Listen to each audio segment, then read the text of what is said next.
Fala pessoal, espero que todos estejam bem.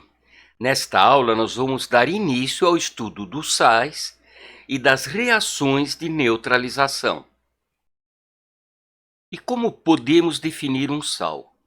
Bem, segundo definição da União Internacional de Química Pura e Aplicada, sais são compostos químicos formados pelo arranjo de cátions e ânions. É claro que esses cátions e ânions podem ser formados por um ou vários átomos. Na formulação das bases, nós vimos, por exemplo, vários cátions monovalentes como o sódio, bivalentes como o cálcio, trivalentes como o alumínio. Vimos que alguns elementos como o ferro possuem mais de uma valência, eles podem formar cátions com mais de uma valência. O chumbo, por exemplo, pode ser tetravalente, e vimos o cátion amônio, que é formado por mais de um átomo e formado por ametais. E vimos também vários ânions, por exemplo, que eram liberados na ionização dos ácidos. Monovalentes como o cloreto e o cianeto, o sulfeto e o sulfato bivalentes, o fosfato trivalentes. Tem uns ânions doidos como pirofosfato, tetravalente, etc. E como é que eles podem formar um arranjo?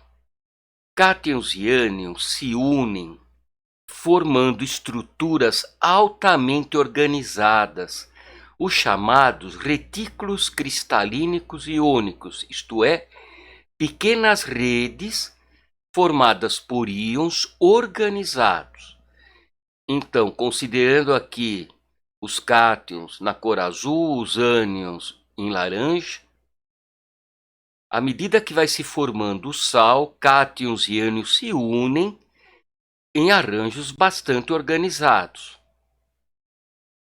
Entretanto, quando colocamos um sal em água, mesmo que não agitemos, esse sal pode se dissolver.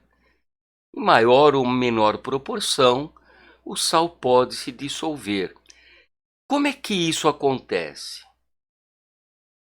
As moléculas de água são formadas por átomos de hidrogênio que têm cargas parciais positivas e átomos de oxigênio com cargas parciais negativas.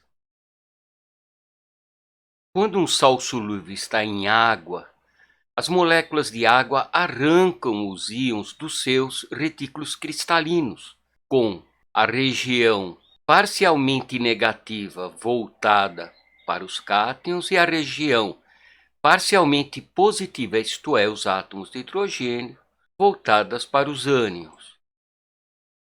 Esses íons, então, são envolvidos por moléculas de água, sempre com os hidrogênios parcialmente positivos, voltados para o ânion, os oxigênios para os cátions, e isso faz com que os íons se separem.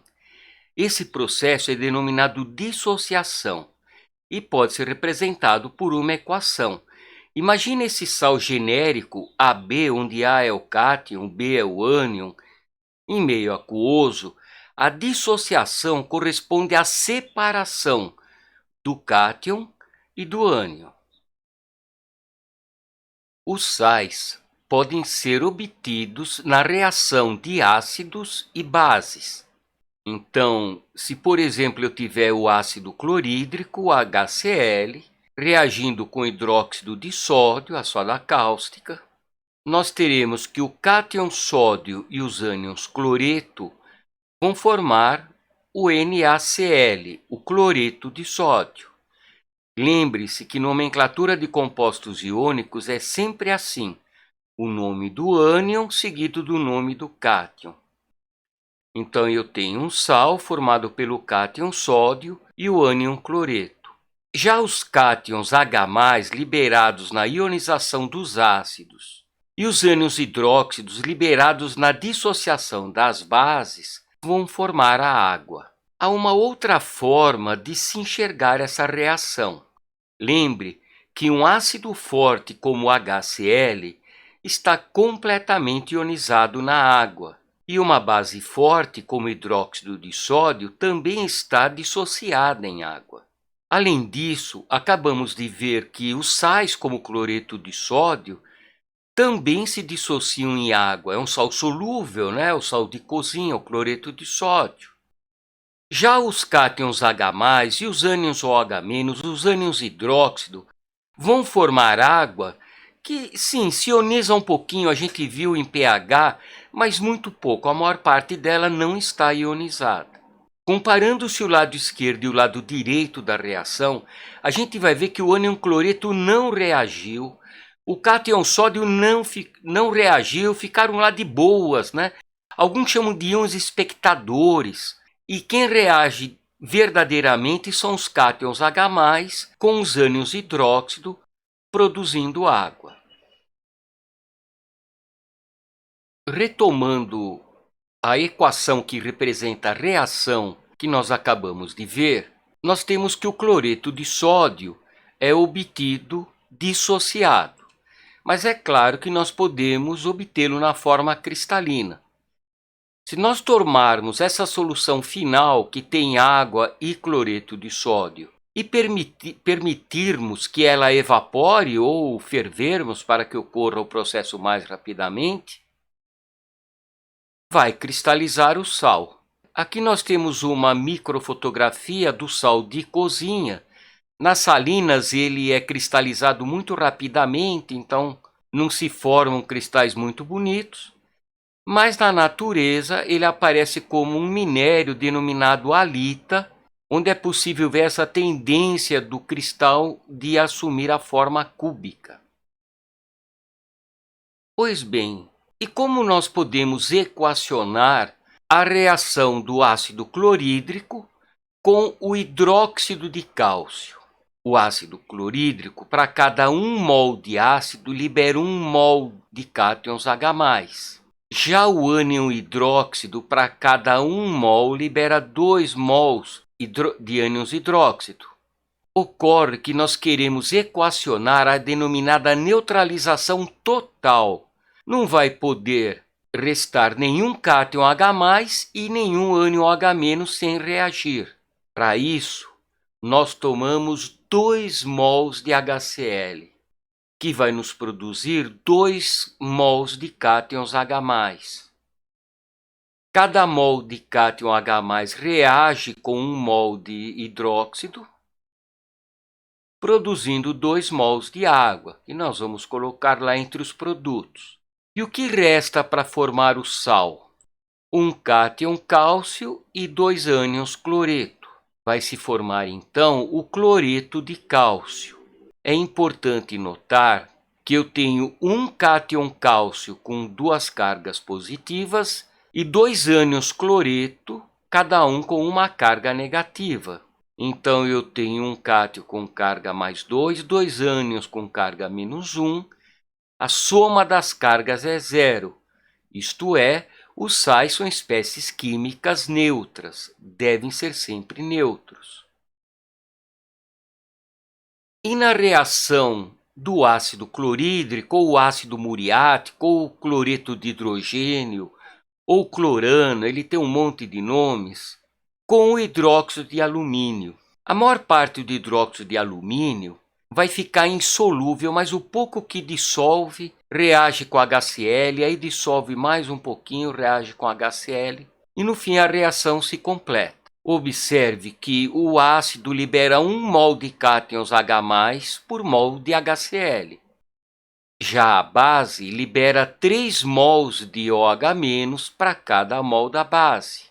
Para que ocorra a neutralização total, nós temos que pegar 3 mols de HCl, o que vai nos produzir 3 mols de cátions H+, e que vão formar 3 mols de água. Vamos escrever lá entre os produtos. Para formar o sal, vai restar 1 mol de cátions alumínio e 3 mols de ânion cloreto, produzindo então o cloreto de alumínio. Novamente, observe que nesse sal eu tenho um cátion alumínio com carga mais 3 ânions com carga menos 1, sendo a carga final igual a 0. Agora, vamos considerar um ácido diprótico, como o ácido sulfúrico, H2SO4, em reação com hidróxido de sódio. Para cada mol de ácido sulfúrico, nós vamos ter 2 mols de cátion H+. Já para cada 1 mol de hidróxido de sódio, teremos apenas 1 mol de ânions hidróxido. Como queremos a neutralização total neste momento, nós vamos tomar 2 mols de hidróxido de sódio, que vão produzir 2 mols do ânion hidróxido, formando 2 mols de água. Para formar o sal, restarão 2 mols de cátion sódio e 1 mol do ânion sulfato, produzindo o sulfato de sódio, o sal.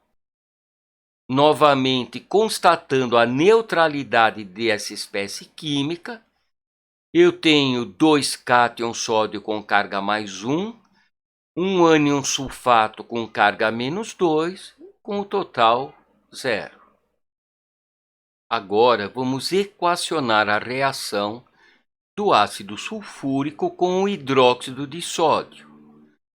1 mol de ácido sulfúrico libera 2 mols de cátions H+, e 1 mol de hidróxido de cálcio libera 2 mols de ânions OH-. Nós teremos, portanto, a produção de 2 mols de água, e para o sal restará 1 mol de cátions cálcio e 1 mol de ânions sulfato, produzindo o sal, sulfato de cálcio. Para constatar a neutralidade, a gente pode fazer uma continha rápida: 1 mol de cálcio com carga mais 2, mais 1 mol de ânions com carga menos 2, com total 0. E lembrando ainda que o sulfato de cálcio constitui o nosso singelo giz, que utilizamos nas salas de aula.